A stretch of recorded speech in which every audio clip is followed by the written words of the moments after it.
Shop owner explains system and flow chart.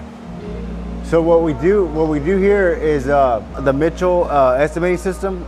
So once we get the approval on the estimate from the insurance, then what we'll do is we'll kind of get into the flow, right? And so if you look at this right here, so these are all the vehicles that we got that are ready to go on. They're ready to move forward.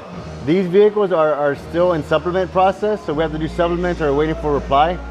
Once we hear back from the insurance and say, hey, go ahead and move forward, then we move to this. So these are unassigned, so we haven't assigned these to a tech yet.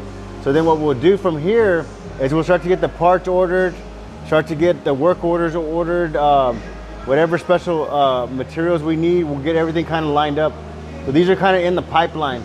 Once we get them in the pipeline and ready to go forward, we move them over here to next week. So these are good. Once we have everything we need, we push them over here. This is for next week. This is for this week. So this is this week, next week, and this is like the third week. And this is the fourth week. So we have 4, 3, 2, 1. So we're funneling them all this way. We're funneling all the jobs this way. That's how we do that.